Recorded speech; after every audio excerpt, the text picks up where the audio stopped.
when I was speaking at the UN in the year 2000. Now it's 20 years later, and the things that I've been talking about that happen are happening. Noah Hascano, thank you for being well.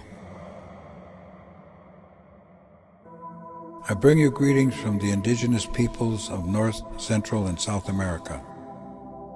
Indeed, I bring you greetings from the indigenous peoples of the world.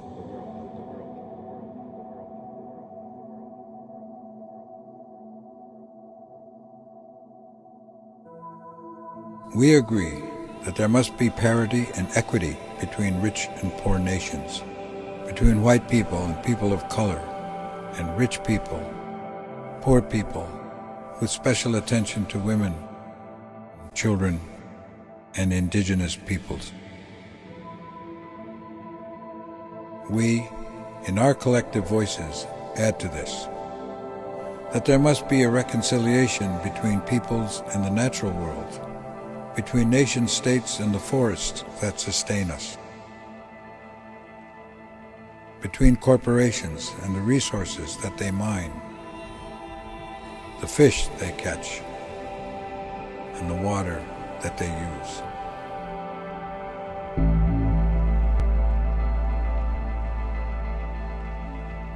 Leaders of the world, the indigenous nations and peoples believe in the spiritual powers of the universe. We believe in the ultimate power and authority of a limitless energy beyond our comprehension. We believe in the order of the universe. We believe in the laws of creation and that all life is bound by these same natural laws.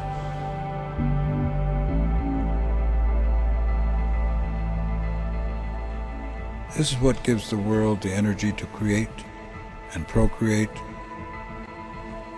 and becomes the ponderous and powerful law of regeneration, the law of the seed.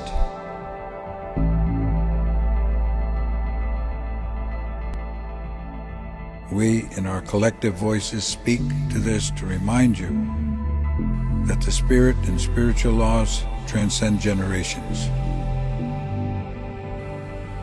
We know because this has sustained us.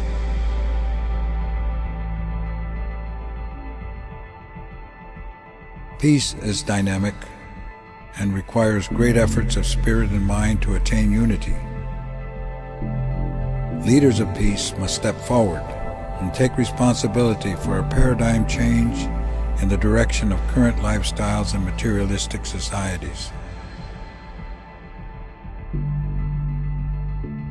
The human species has become the most voracious and abusive consumer of Earth's resources. We have tipped the balance of life against our children, and we imperil our future as a species. Leaders of the world, there can be no peace as long as we wage war upon our mother, the Earth. Responsible and courageous actions must be taken to realign ourselves with the great laws of nature.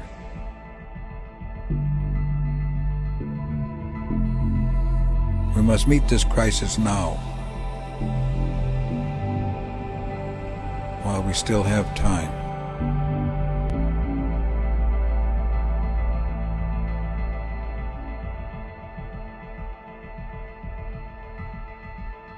We offer these words as common peoples in support of peace, equity, justice, and reconciliation.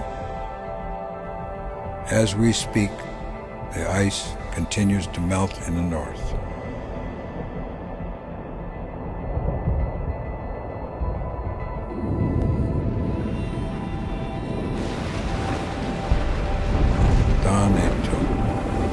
Now I am finished. Yaweha, thank you. Orin R. Lyons, Faith Keeper, Turtle Clan, Onondaga Nation, Haudenosaunee.